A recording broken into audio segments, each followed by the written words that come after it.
Good morning friends. जैसा कि आजकल आपने अपने आसपास देखा होगा, न्यूज़ में देखा होगा कि कोविड पेशेंट के बाद जो आजकल कोविड के बाद में भी एक नई बीमारी आ गई है जिसे ब्लैक फंगस का नाम दिया गया है, और ब्लैक फंगस के बाद में वाइट फंगस आ गया है, येलो फंगस आ गया है। तो अपन इस वीडियो में जानेंगे कि किस तरीके से फैल रहा है, किन लोगों को ये अफेक्ट करता है, कौन लोग किस लोगों को इससे डरने की बहुत ज़्यादा ज़रूरत है, और आप इसको किस तरीके से अवॉइड कर सकते हो और आप इसका किस तरीके से ट्रीटमेंट ले सकते हो। इन सब चीज़ों के बारे में अपन इस वीडियो में जानेंगे। ये भी अपन जानेंगे कि फंगस होता क्या है और ये किस तरीके से अटैक करता है, ठीक है, और ये किस तरीके से आपके बॉडी ऑर्गन को किल कर सकता है। तो जानते हैं कि फंगस होता क्या है। ठीक है, फंगस बेसिकली क्या है, एक यूकैरियोटिक ऑर्गेनिज्म है। यूकैरियोटिक ऑर्गेनिज्म क्या है ये भी अपन जानेंगे अभी इस वीडियो में, ठीक है। और ये बहुत ही सूक्ष्म जीव होते हैं, ठीक है, जो एज मशरूम होते हैं, मशरूम जैसा आपने देखा होगा उसकी तरह होते हैं, और ये अपने आप को ग्रो करते रहते हैं, ठीक है। यूकैरियोटिक सेल क्या होती है, इस सेल में आप देख सकते हैं कि जो ये सेल है पूरी, इसके अंदर इसका न्यूक्लियस है, और न्यूक्लियस के बाहर एक इसकी न्यूक्लिक मेम्ब्रेन है। ओके, मतलब कि ये इसकी नाभिक की झिल्ली है। नाभिक की झिल्ली के अंदर इसका जो न्यूक्लियस है, यानी कि इसका नाभिक है, वो पूरी तरीके से सुरक्षित है या अलग है, ठीक है। तो इस जो सेल को अपन यूकैरियोटिक सेल बोलते हैं। अपन इस सेल को क्या है ना, डेवलप्ड सेल बोलते हैं। और इस केंद्र के बाहर आप देख सकते हो कि माइटोकॉन्ड्रिया, राइबोसोम है, इस तरीके से और भी चीज़ें इसमें रहती हैं, ठीक है। तो ये वाली जो सेल रहती है ये क्या है ना, ग्रुप में रहती है ना। यदि अकेली रहेगी तो भी अपने आप को डिवाइड करके मतलब ग्रुप में बना लेती है। एक साथ कई सारी सेल होती है और ये मल्टीप्लाई होती रहती है। ओके, ह्यूमन जो सेल होती है वो भी यूकैरियोटिक सेल होती है, और एनिमल में, प्लांट में, और यहाँ तक कि फंगस में भी यूकैरियोटिक सेल पाई जाती है। और प्रोकैरियोटिक सेल क्या होती है, प्रोकैरियोटिक सेल में जैसे कि आप इस इमेज में देख सकते हो, ये इसका न्यूक्लियस है, और न्यूक्लियस के आसपास कोई भी मेम्ब्रेन नहीं है, कोई भी झिल्ली नहीं है, और इसका न्यूक्लियस से कहीं भी इधर उधर होता रहता है। तो ये इसको आप अनडेवलप्ड सेल भी बोल सकते हो, और ये हमेशा अकेले ही रहना पसंद करती है। और यदि इसका डिवाइडेशन भी होता है तो ये अलग अलग हो जाती है। इधर जैसे मान लो कि इसका यहाँ से डिवाइडेशन हो गया तो आधा ये न्यूक्लियस इसका इधर चला जाएगा, आधा न्यूक्लियस इधर चला जाएगा, और ये अपने आप को दो इंडिविजुअल प्रोकैरियोटिक सेल बना लेगी। और ये बेसिकली बैक्टीरिया में पाई जाती है, ठीक है। ये यूनिसेलुलर होते हैं, ओके, प्रोकैरियोटिक सेल। तो आप समझ गए होंगे कि यूकैरियोटिक सेल क्या होती है, प्रोकैरियोटिक सेल क्या होती है। और यहाँ पे आप दोबारा देख सकते हैं ये प्रोकैरियोटिक सेल है, यहाँ पे इसका न्यूक्लियस है, और न्यूक्लियस के आसपास कोई भी मेम्ब्रेन आप नहीं देख पाएंगे, ठीक है। और ये यूकैरियोटिक सेल है, यहाँ पे इसका ये न्यूक्लियस है, न्यूक्लियस के आसपास इसकी मेम्ब्रेन है, और बाकी इसका साइटोप्लाज्म है, गोल्जी इकाई है, क्लोरोप्लास्ट है, राइबोसोम है। तो इस तरीके से ये रहता है, ठीक है। अब अपन जानेंगे कि ब्लैक फंगस होता क्या है, ठीक है। ब्लैक फंगस बोलते हैं कि म्यूकोमाइकोसिस को बोलते हैं, ठीक है। और म्यूकर क्या होते हैं, म्यूकर ये फंगस फैमिली के ही मेंबर हैं, जो फंगस फैमिली है उसके मेंबर हैं, ओके। और ये आपके नाक के आसपास हो सकता है, आपकी आंखों तक हो सकता है, और ये आपके यहाँ तक कि ब्रेन को भी अफेक्ट कर सकता है। और जो कोविड पेशेंट होते हैं ये बेसिकली ज़्यादातर उनको हो रहा है, उनमें देखने को मिला है अभी, लेकिन ये किसी और को भी हो सकता है, ठीक है। ये बहुत ही रेयर डिजीज़ है, लेकिन इसका जो इन्फेक्शन होता है वो बहुत ही ज़्यादा सीरियस है। ये आपकी आंखों को पूरी तरीके से डैमेज कर सकता है, ये आपके ब्रेन को भी डैमेज कर सकता है, ठीक है। और ये किस तरीके से फैलता है इसके बारे में मैं आपको बताता हूँ। जैसे जो साइनस होते हैं, साइनस क्या होते हैं, जो ये आपकी नाक के आसपास एक बहुत ही छोटे छिद्र होते हैं, उसको अपन साइनस बोलते हैं। और साइनस अपनी लोकेशन के हिसाब से इनका नाम अलग अलग दिया जाता है। जैसे कि ये यहाँ पे हैं तो इसको फ्रंटल साइनस बोला जाएगा, ये यहाँ पे हैं तो इसको सेपेनोइड साइनस बोला जाएगा, और यदि यहाँ पे हैं तो इसको इथमोइड साइनस बोला जाएगा, ठीक है। और जो ये आपका ये नाक वाला ये वाला जो भाग है इसको सेप्टम बोला जाता है। तो जो छोटे छोटे छिद्र होते हैं इसके ऊपर जब फंगस अटैक करती है तो इनके अंदर सूजन आने लग जाती है, ठीक है, सूजन आने लग जाती है, और आपके चेहरे पे दर्द होने लग जाता है, ठीक। और यहाँ की सेल को क्या है, डैमेज करने लग जाता है, यहाँ की सेल को किल करने लग जाता है। तो आपकी स्किन में जो सेल है तो उसके ऊपर क्या है, म्यूकस बढ़ने लग जाता है, मतलब कि मवाद भरने लग जाती है, ठीक है। और जो यहाँ का एरिया है ये डार्क हो जाता है, जैसा कि आप इमेज में देख पा रहे होंगे। डार्क होने की वजह से इस सिम्टम की वजह से इस फंगस को ब्लैक फंगस बोला जाता है। ऐसा नहीं कि जो इसके जो फंगस वाले जो पैथोजन से वो ब्लैक होते हैं, नहीं, इसके सिम्टम की वजह से इसको ब्लैक फंगस का नाम दिया गया है। ठीक है, मेरे ख्याल से अब आप समझ गए होंगे कि ब्लैक फंगस इसका नाम क्यों दिया गया है और ये किस तरीके से आपको मतलब आपके ऑर्गन्स को अटैक करता है। ये सबसे पहले आपके चेहरे पे शुरू होगा, उसके बाद ही आपकी आंखों तक जा सकता है और आंखों में जाने के बाद ही आपके ब्रेन तक भी जा सकता है। और जैसा कि आप जानते हैं कि आँख और मुँह तो कनेक्ट रहते हैं एक साथ, ठीक है, आँख नाक मुँह एक साथ कनेक्ट रहते हैं। तो ये जो इन्फेक्शन है ये आपके मुंह में भी आ जाता है। मुंह में आने के बाद है ना आपके दांत दर्द करने लग जाते हैं, इससे आपको क्या है ना खाना चबाने में दिक्कत होने लग जाती है। ओके, और अब अपन जानते हैं कि अपन इसको किस तरीके से प्रिवेंट कर सकते हैं। आप बीटाडीन सॉल्यूशन के गरारे कर सकते हैं, ठीक है, उससे क्या है ना फंगस ज़्यादा एक्टिवेट नहीं रह पाएगी, ठीक है। और आप हाइजीन मतलब कि आप साफ़ सफाई रखिए अपने आसपास, अपने चेहरे को साफ रखिए, अपने हाथों को साफ रखिए, बार बार सैनिटाइजर का यूज़ करिए, ठीक है, बार बार अपने हाथों को धोइए। और यदि आप डायबिटिक पेशेंट हैं तो आप अपनी डायबिटीज़ को कंट्रोल करिए, जैसे कि आप टाइम टू टाइम इंसुलिन लीजिए, ठीक है, खाना टाइम पे खाइए इस तरीके से। और जो हल्दी के अंदर जो करक्यूमिन रहता है वो एंटी फंगल प्रॉपर्टीज उसके अंदर बहुत ज़्यादा पाई जाती है और इस करक्यूमिन का यूज अपन कैंसर के पेशेंट को भी देते हैं। करक्यूमिन अपन कैंसर के पेशेंट को भी देते हैं जो उसकी रिकवरी के लिए बहुत ज़्यादा फायदेमंद रहता है, ठीक है। और जो स्टेरॉयड होते हैं उनको अवॉइड करना चाहिए। स्टेरॉयड क्या करते हैं, आपकी बॉडी की इम्यूनिटी को क्या है सुप्रेस कर देते हैं, यानी कि रिड्यूस कर देते हैं, फिर उससे आपकी बॉडी है ना लड़ाइयों से लड़ नहीं पाती। ओके, इसके क्या क्या सिम्टम हो सकते हैं वो अपन देखते हैं, ठीक है।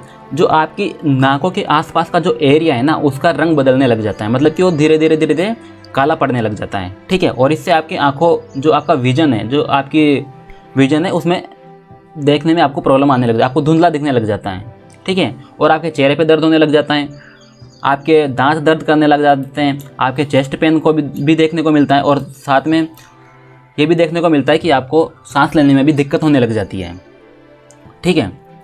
और एम्स के जो डायरेक्टर हैं रणदीप गुलेरिया जी, उनका कहना है कि जो ये ब्लैक फंगस है वो कॉन्टेजियस नहीं है, मतलब कि ये फैलता नहीं है, ठीक है, मतलब कि ये एक आदमी से दूसरे आदमी में तेज़ी से नहीं फैलता है। ओके, अब अपन जानते हैं कि वाइट फंगस क्या होता है। वाइट फंगस को बेसिकली एस्परगिलोसिस के नाम से जाना जाता है, ठीक है। और ये आपके रेस्पिरेटरी सिस्टम है, यानी कि आपके श्वसन तंत्र को डैमेज करता है। किस तरीके से डैमेज करता है वो अभी अपन नेक्स्ट स्लाइड में देखते हैं, ठीक है। और ये भी बताया जा रहा है कि ये आपके ब्लैक फंगस से भी ज़्यादा खतरनाक है, इसके भी कई सारे केस मिले हैं, ठीक है। तो जानते हैं अपन कि एस्परगिलोसिस किस तरीके से अटैक करता है।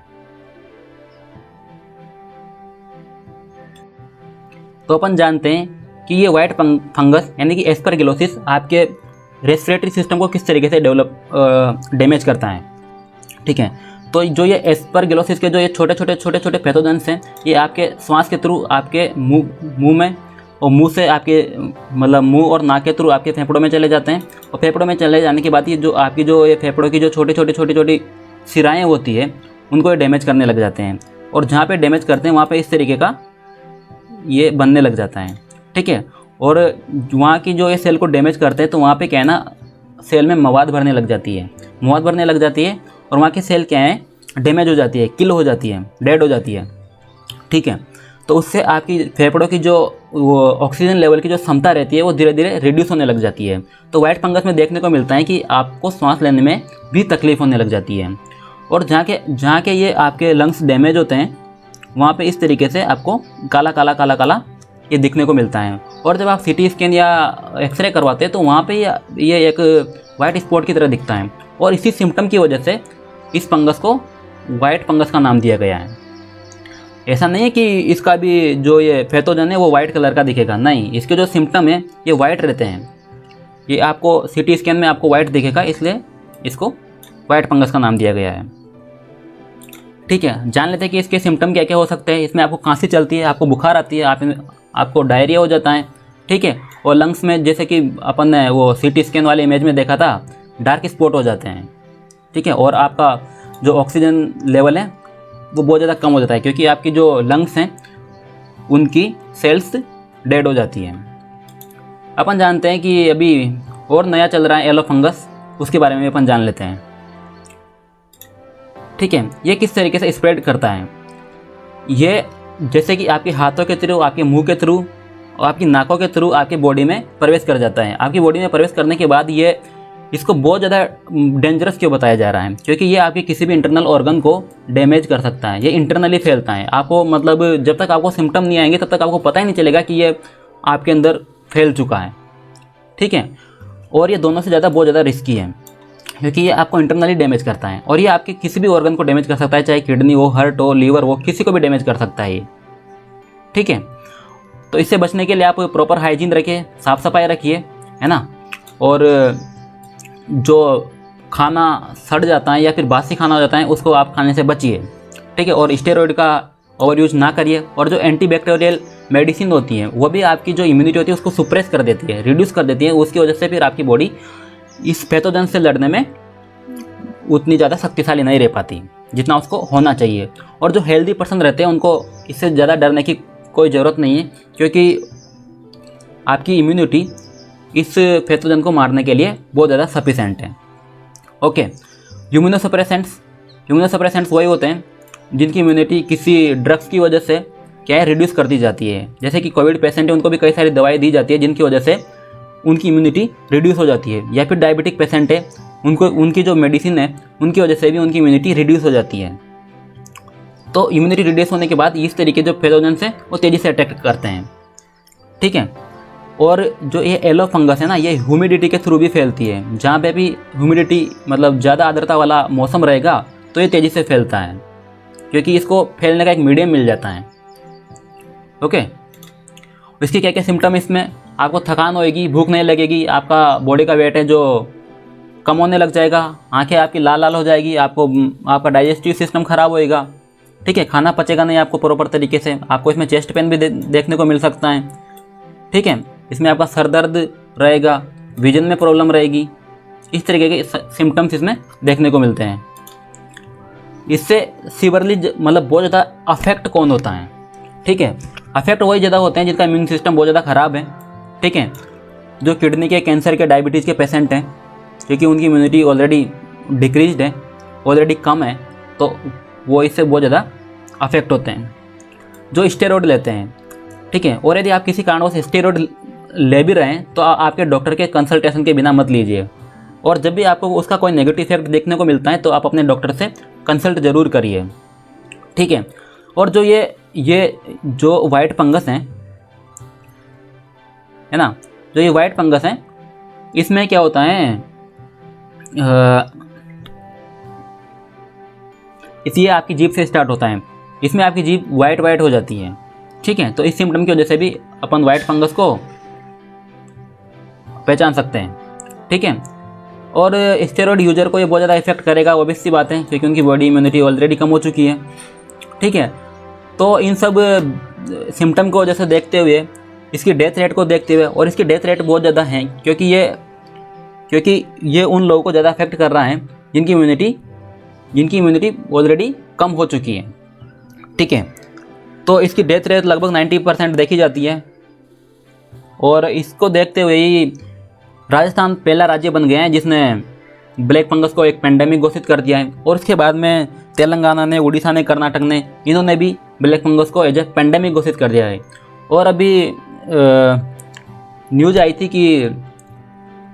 कि सेंटर ने भी सभी राज्यों को आदेश दिया है, ऑर्डर दिया है कि वह भी ब्लैक फंगस को, वाइट फंगस को, येलो फंगस को एज ए पेंडेमिक घोषित करे। और इसको मतलब इससे बचने के लिए प्रॉपर प्रिकॉशंस ले। ठीक है, तो चलते हैं, आज का सेशन यही ख़त्म करते हैं। आप आपके कमेंट, आप आपके डाउट्स हमारे साथ शेयर कर सकते हैं। और यदि आपको वीडियो अच्छा लगा तो आप लाइक कर दीजिए। और ऐसी और इंटरेस्टिंग जानकारी पाने के लिए आप हमारे साथ बने रहिए। चैनल को सब्सक्राइब कर लीजिए। Thank you, thanks for watching.